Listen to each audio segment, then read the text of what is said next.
Larry Willis, a great pianist, told me once, if you take care of the music, it will take care of you. And if you're true to it, you're going to get what you need. You just have to put all, you can't just put a little bit, you got to put it all in there.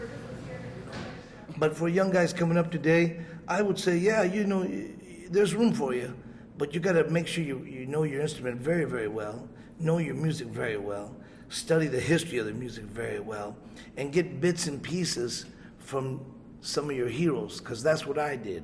I got some of the Cal Jader style of music in my music. I got some of the Mongo Santa Maria styling of the way he played the congas.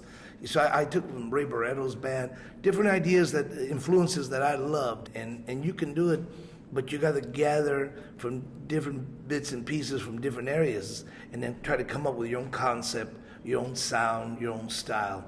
I myself personally, some of these young musicians just don't get too watered down or too commercialized, where they just want to start making money and find a little gimmick, because that's not where it's at. It's in your heart, and you want to play from your soul and from your heart, and you want to know your instrument very well. We just have to be thoughtful as musicians, as a community. We have to go and look, because it's there. Sarah Vaughan and Dinah Washington and Leon Thomas, the DNA that exists for that is still there. It just has to be cultivated.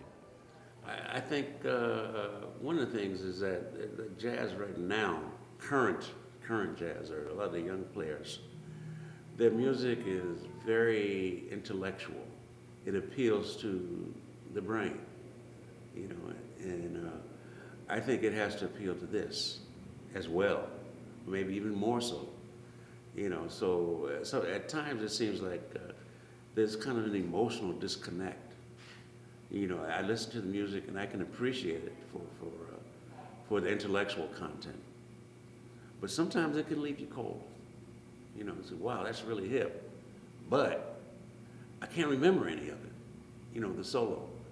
You know, I can remember. I knew, like, when Miles came out in 1957, I think it was, with around midnight.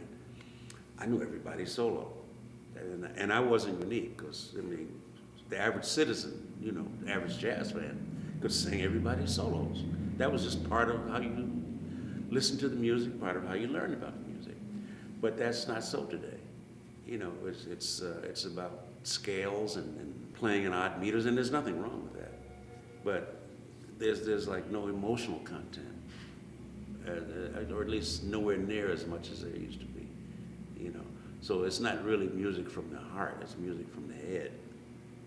You know, that's my feeling. You know, the main thing I tell young musicians is don't lie to yourself. Don't ever lie to yourself. You know when you're not practicing. You know when you're not doing what it is you need to do. All of that stuff shows up in your playing. I tell my students all the time, it's okay if you don't practice. You don't have to practice. But rest assured that there's somebody your age someplace around the planet practicing. And if you're lucky, you're going to run into them. Don't be angry. Don't be jealous. You know, because all you have to do is just stay on your game. It's a daily thing. We're not asking you to try to accomplish it all in one day or 1 week or 1 month. It's a lifelong process. So the main thing is don't lie to yourself, work hard every day, and make sure that you're always trying to just chip away at something that you're trying to develop. And keep your mind open and clear, open to new things. Don't become set in your ways. There's no one way to do this. I look at Herbie Hancock, Wayne Shorter, James Moody, who we just lost, and some other great musicians. They were in their 70s and their 80s still talking about discovering new things and playing music. And that's the way that I've been living my life, and that's the way I'm going to continue to live my life. There's no end to this. You know, it's a constant existence of exploration.